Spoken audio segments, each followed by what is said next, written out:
Good morning, good afternoon, or good evening, ladies and gentlemen, boys and girls, children of all ages, everyone on Facebook, YouTube, and the Han Sports Network in the House of Nerdom, where we bring nerds and sports together. This is the DOUG once again here for his NFL Week 3 picks. But before we do that, we got a few things to take care of first with Week 2 and a few other things. First thing first, don't forget to please check out my boy Justin Baker's High Class Wrestling on YouTube and on Facebook and the House of Nerdom as well. It is great wrestling fun. Also, congratulations to all my friends whose teams are 2-0 right now, particularly not only my mom's Ravens, but Justin Ferguson's Spirit Out the Eagles, who also a surprising 2-0. And I got a good stat for you guys who like stats. And of course, all my friends who are Patriots fans, you lucky sons of bitches. You know who you are. And of course, I know going on in the House of Nerdom this week, there's that rivalry hate week between the Saints and Falcons. And I will give my prediction on who will win that game and why later on in the show. But be that as it may, let's get to week number 2 to see what happened. Of course, the Thursday night game of last week was the New York Jets defeating the Buffalo Bills, and we're going to get to the Bills later because the Buffalo Bills did something very, very, very stupid, and I do mean stupid as far as I am concerned. Then the Panthers showed defensively why they are one of the best teams, coming back after losing that heartbreaker to Denver, beat San Francisco pretty soundly. Granted, they almost let San Francisco come back to win that game. Of course, my Cowboys defeated the Redskins, which did make me happy. Granted, I will be honest, and I'm sure this is going to make my boy Rock and Reese very happy, that I think we got very lucky to win that game because our defense did step up near the end, got that pick. Morris got the touchdown. That was pretty much the go-ahead. And the Redskins, who should have won that game technically because of how well they were doing, but a penalty kind of cost them in the end because of the 10-second runoff and bad clock time management. We officially saw what happened when you don't know how to run the clock. Again, that's my opinion. The Steelers beat the Bengals in what was a very rainy game. Surprisingly not as violent as I think we all were thinking. I think all of us were thinking it was going to be violent. There were going to be headshots. I think somebody predicted there was going to be a few chair shots. It's not WWE. But Steelers did win a tough game. The Giants, and I know my boy Brandon's happy about this, defeated the Saints in what turned out to be a very good game. I think a lot of people thought because of last year when none of the defenses showed up for the Saints nor Giants. This year, the Saints and Giants defense did show up, but the offense really did not until like the last few minutes, but Giants were able to hold on to win. Patriots defeated the Dolphins. Dolphins almost made the comeback in the second half, and the Patriots are now going to be starting a rookie quarterback, and we'll get to that later. Chiefs, unfortunately, were not able to make the comeback like they did in Week 1 against the Texans. Texans are now 2-0. The Lions, who looked like they were about to win and beat Tennessee and send the Titans to 0-2, choked, and the Titans somehow escaped with the W. The Ravens, after being down 20-2, yes, 20-2 against Cleveland, came back and won the game. And I'm sure a lot of us were making the jokes that, hey, we're not kidding here, right? Browns are actually leading by double digits. And then Cleveland acted like Cleveland and they joked. Seahawks lost to the Rams 9-3, which a very good defensive game. But if you hate defense, you probably hated that game because there was no offensive touchdowns at all. Cardinals beat the holy hell out of the Buccaneers. Jaguars were not able to do anything against San Diego. Granted, we'll get to San Diego in a little bit. Raiders unfortunately fell to the Falcons, which turned out to be a pretty good late game. The Broncos beat the Colts, but there are some injuries on the Broncos side. The Packers, who somehow, and Travis, you know I'm going here, somehow had every advantage. No Teddy Bridgewater. Sam Bradford was starting. AP gets hurt. and you still lose to Minnesota. That is bad. You know, you guys did not play good. I'm sorry, I'm calling that. And then, of course, last night, the Eagles surprisingly go to 2-0, beating a Chicago Bears team who, right now, it looks like Jay Cutler may not be starting. And now, and by the way, I went 10-6 in week 2, and for the season, I am 17-5. Now, let's get to some of the things that have happened, some of the newsworthy things. Of course, starting with Buffalo. They fired the offensive coordinator a few days ago after the loss against the Jets. Now, I'm going to say this. The Bills did not lose that game because of the offense. The offense played pretty well. The reason they lost is because their defense once again failed. You know, I know I've been saying that the Bills don't have a quarterback, which I still believe that. But at least the offense actually showed up this week. So the offense should not get blamed for that loss. But for whatever reason, you fired the offensive coordinator instead of looking at the real issue, which is the defense. I have a very strong feeling Coach Ryan, and I'm sure somebody may be saying I'm wrong if I'm wrong, I don't see the Bills going at Coach Rex staying there too much longer. Once they're eliminated from playoff contention, I think he's going bye. Also, the Redskins 0-2, which I think a lot of people are somewhat shocked by this because they did win the division last year. What does it say for Kirk Cousins, who wanted to get a big signage? They did not do that. He, a lot of people said that was a bad move on his part. I kind of said it was a good move, but right now it's looking bad because he hasn't showed up to prove that he deserves more money. So he's got to fix something else. He may be going away, and the Redskins start all over again. Patriots, and this one I'm sure a lot of my Patriots fans are probably going to be mad I'm talking about this. You're 2-0, yes, but if I said it last week and I'll say it again. Are they a great 2-0? No, not really. No Gronk. You're not going to be starting your third quarterback. Because, well, technically second, but we know Brady's going to be starting against Cleveland. So, and it's a rookie quarterback. It's a short week. You play the Texans. That could be a problem. We'll get to that later when we get to the pick. Let's see. What else? Oh, yes. Cleveland will be starting another quarterback again. Damn, Cleveland. You can't catch a break, can you? RG3 gets hurt, which made you look like idiots for passing up on the Eagles, trading away your second pick in round 1. And the Eagles are looking like a genius for it, for trading up and getting that quarterback who's been doing well. You know who I mean. And you play a team this week in Miami who almost beat the Patriots. Yeah, I think we can see how that's going. Seahawks, there's a few questions with Russell Wilson because he did not look that great in week 2 and he was playing hurt in week 1. It will be interesting to see what happens there. San Diego, oh God.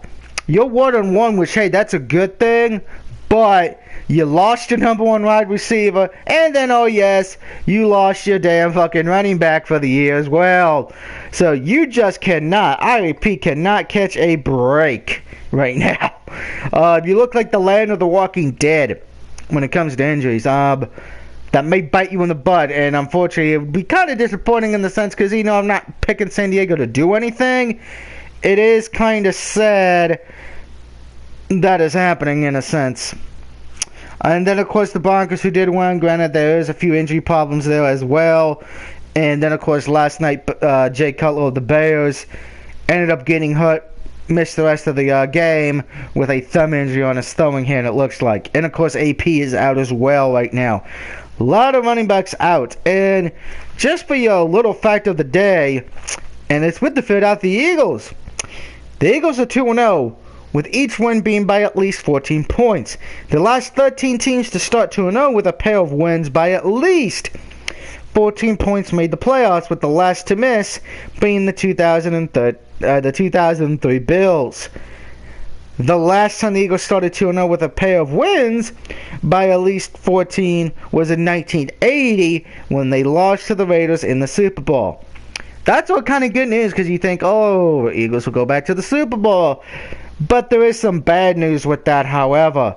Like I just said, the Eagles are 2-0 for the but it's the third time in the last 5 seasons. The last two times the Eagles started 2-0, they missed the playoffs. In 2012, they finished 4-12. And in 2014, they went 10-6.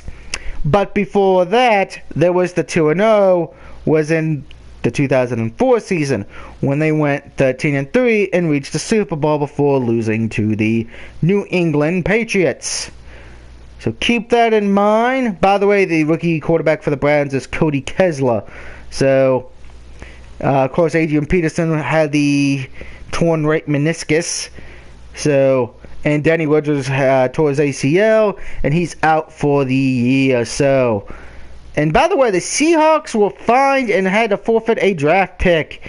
That got announced yesterday as well. So, very interesting stuff going on in the NFL, depending on who you are. And by the way, I would like to say congratulations to Drew Brees on passing Dan Marino for third most passing yards in NFL history. Congratulations on that.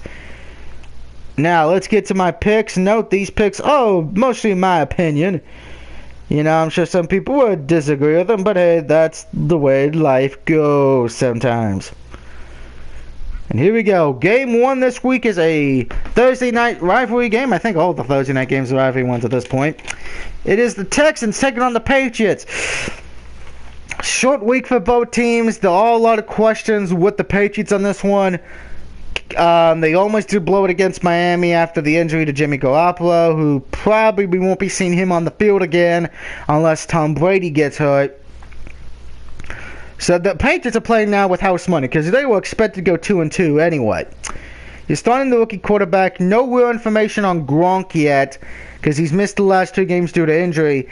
At this point, I wouldn't be shocked if they just let Gronk rest and he comes back when Brady does. Which, if that's the case, I feel so sorry for fucking Cleveland because that's when Brady comes back. And then it's like, oh, Gronk comes back that week too? Cleveland will be like, damn it. I'm taking the Texans on this one. I'm not completely confident because we've been able to see the Patriots win without their main 2 starters. But they almost did blow it against Miami because Miami almost made the comeback to tie it. And then they almost did lose to Arizona if it wasn't for a bad kick. So, very hard game. I think the Texans win this one though because of their defense. And it will be interesting to see what the Patriots do on a short week with a rookie quarterback. By the way, I think we can all say, week 4, Patriots are winning because they play the Bills. Speaking of those Bills, Arizona travels to Buffalo. I'm taking Arizona on this one. Arizona looked like they were pissed off last week after losing to the Patriots and beat the holy hell out of Tampa Bay. Bills, again, it's their defense that is now the problem. Offensively, they looked better last week, so I will admit that. I already did earlier, and I'll admit it again. Their offense looks better. But their defense cannot stop anything. How are they going to stop Larry Fitzgerald? I'm taking Arizona. Moving on to the Raiders and Titans, and this was another game I had a problem with making a pick because of the fact how the teams have played. And as much as I can't believe I'm saying this, I am taking the Oakland Raiders in this one. I just think better quarterback situation. I think this will be a very close game, though. I think it should be paid attention to. So, Raiders win this one. Kind of going to be an interesting game, I think. Moving on, it is the Redskins taking on the Giants. I am taking the New York Giants here to win this one. Giants have been looking good. Redskins, defensively, and my phone decided to reset itself. Thank you. Defensively, the Redskins have looked pretty good. But it's that offense that is the question here. That's where I would be worried and concerned. Giants should win this one. They've looked good. But this is also a trap game as well, so keep that in mind. Alright, battle of the 0-2s. Cleveland and Miami. I'm taking the Dolphins on this one. I think they're finally going to get it together and get that first one of the year. Cleveland looks like a mess right now. I don't trust Cleveland at all. By the way, this is my lock of the week, Miami over Cleveland. Moving on, the Baltimore Ravens travel to Jacksonville. Jacksonville, after looking pretty good in a Week 1 loss, got utterly destroyed against San Diego. I'm taking Baltimore on this one. I think they're just the better team overall on paper. But again, no, this is another one of those trap games because Jacksonville's 0-2. You don't know what can happen. So Ravens is my pick, but be warned. Next, Lions and Packers. This is interesting. It almost looked like these two teams would be battling for first place, but both of them kind of lost near the end of Week 2. Lions have been looking okay. Packers have been looking good-ish. I'm taking Green Bay here, but again, this is one of those games where it's hard to tell because of how bad the Packers have been in this sense. They almost blew it against Jacksonville, and they kind of let that game against Minnesota get away. Packers are at home, though. They rarely lose at home. It should be a decent win for them. If they do lose this game, though, oh boy, is everyone going to have a field day with about Aaron Rodgers next week.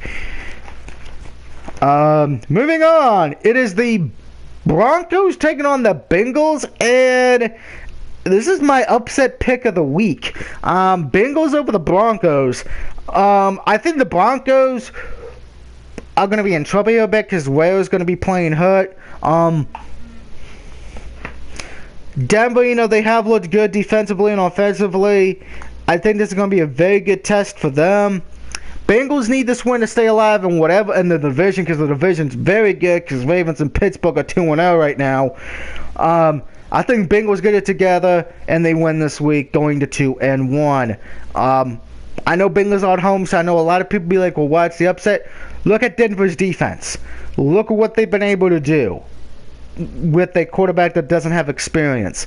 I got to go with the Bengals. Sorry. Moving on.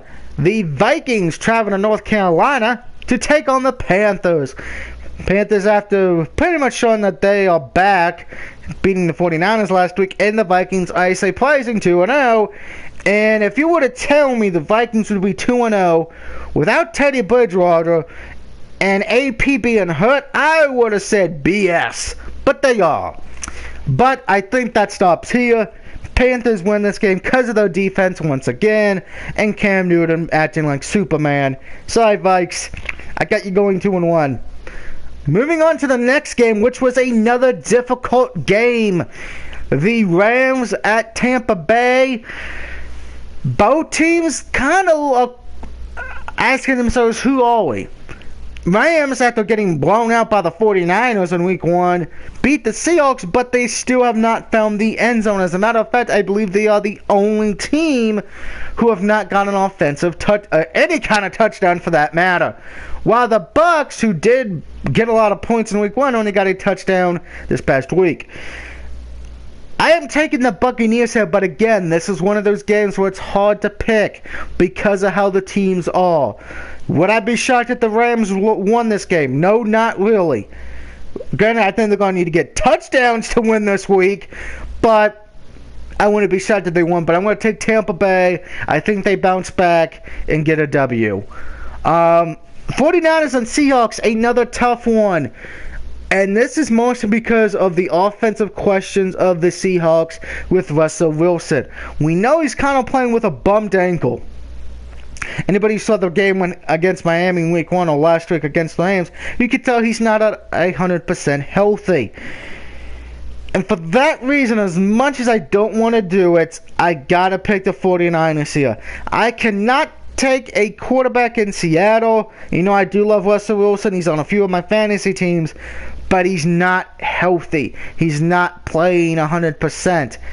Now, granted, I would let it be proven wrong, and Seattle just wakes up and goes, hello, we're back. But I got to go with what I've been seeing with my eyes. Niners will win this one, as much as I hate saying it. So I'm sure my buddy Mr. Goodrich is going, celebrating the fact I'm picking them. Next, we head to Kansas City, where the Jets come into town to take on the Chiefs. Jets coming off a very impressive win over a division rival. Chiefs did not make the comeback this past week, and I am taking the Jets on this one. Chiefs now for the last 2 games in a row have had to play from behind. You can't do that all the time because it will bite you in the butt in the end. I think Jets get this W. Moving on, San Diego travels to Indianapolis to take on the Colts, and I am taking the Colts on this one. San Diego, I'm sure everyone's like, oh, Doug, this is like the 3rd time you picked them to lose. This time, though, they don't have... Woodridge is gone. They don't have the number 1 wide receiver for their team. They are pretty much looking like the land of the Walking Dead. I said it earlier. Coach, if you don't win this game, Indianapolis, you might as well just hand over that division to the Houston Texans after Sunday. All right. Next, the Steelers travel to Philadelphia. And this is going to be interesting because it's a state rivalry game.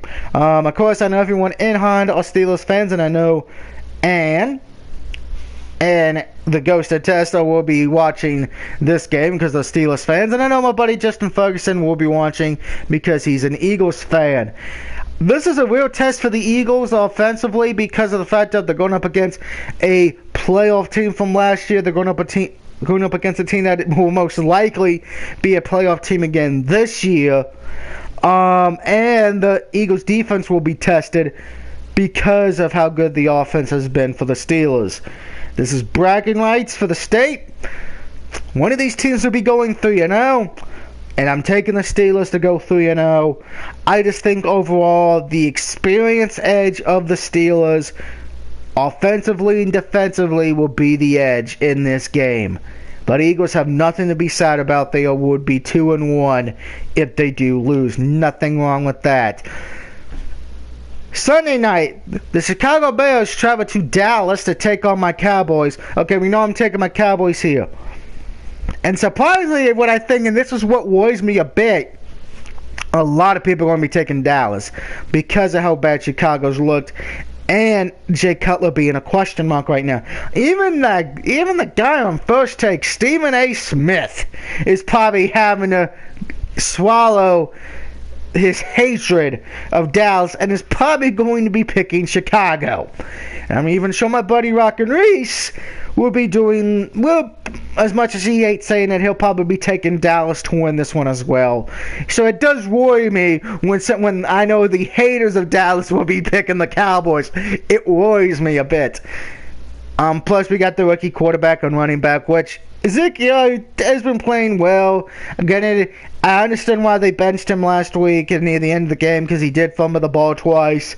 He's a rookie, though. That's expected to happen. But I will give credit to Dax, our quarterback, because he's not made a mistake. And Jerry, listen to me, for the love of God.